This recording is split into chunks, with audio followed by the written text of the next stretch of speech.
Tara's thumb hovered over the glowing screen of her phone, the message typed out and ready to send. She sighed, reading the text one last time before hitting send to her best friend Mira. Honestly, I think I might just be cursed when it comes to relationships. Is it possible to be allergic to love? Lol. Satisfied with her attempt at humor despite her recent breakup, Tara put her phone down and buried herself in the work she had been avoiding all day.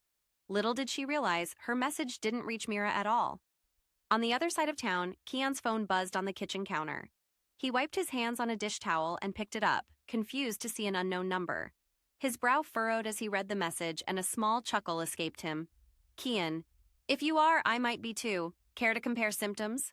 Tara stared at the unexpected reply, her cheeks flushing with embarrassment. It was late at night when she noticed the error.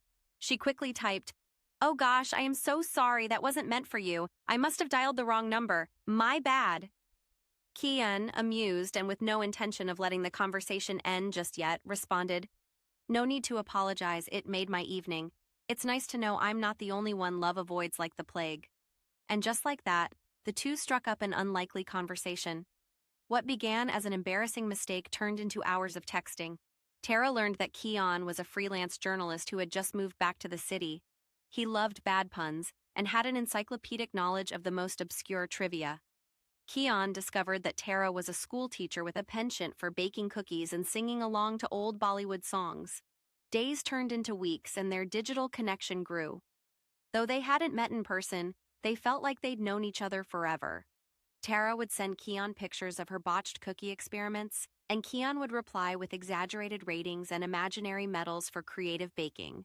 But as their bond deepened, so did the fear of shattering the illusion. Tara wasn't sure if she was ready to trust someone after her heartbreak. Kian, too, wrestled with his insecurities, unsure if their connection would translate into real life. Finally, after much persuasion from Kian's side and encouragement from Mira, Tara agreed to meet. They chose a small cafe near the park, neutral ground where they could test the waters. Tara arrived first, fiddling nervously with her scarf. She spotted Kian the moment he walked in, his hair a bit messier than in the photo he had sent, but his smile warm and familiar. He paused at the door, scanning the room, and when their eyes met, the world seemed to hold its breath. "Hey," he said, sliding into the chair across from her. "Hi," she replied, her voice softer than she intended. The first few moments were awkward, their usual banter replaced with hesitant small talk, but soon their easy rhythm returned. They talked and laughed, sharing stories and sipping on chai. As the evening wore on, Kian pulled out a folded piece of paper from his pocket. "What's that?" Tara asked, intrigued. "It's the list," he said, grinning. "List?" "The symptoms of love allergy. I thought we could compare," Kian teased, handing it to her. Tara unfolded the paper to find a hand-drawn chart with symptoms like heart racing, cheeks turning red, and constant thoughts about someone. Next to each, Kian had written, "Confirmed." Tara couldn't help but laugh. "You're ridiculous." "Maybe, but I'm also serious," he said, his tone softening. "Tara, I know we started off as a fluke, but you've become the best part of my days.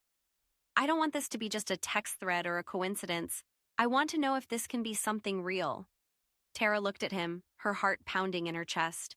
She had built walls around herself for so long, but here was someone who saw her, who made her laugh, who made her feel safe to hope again. "I'd like that too," she said, her voice steady despite the swirl of emotions. Their connection, once confined to words on a screen, had found its way into the real world, and as they walked out of the cafe together, the city lights twinkling above, Tara realized that maybe, just maybe, she wasn't cursed after all. And that's how a single wrong text led to an unforgettable love story. If you enjoyed this heartwarming tale, don't forget to hit that like button and share it with someone who believes in serendipity. We'd love to hear your thoughts. Was this the kind of love story you expected? Drop your comments below. Make sure to subscribe to Wonders and Whispers for more enchanting stories that spark the imagination and warm your heart. Turn on the notification bell so you never miss a moment of wonder.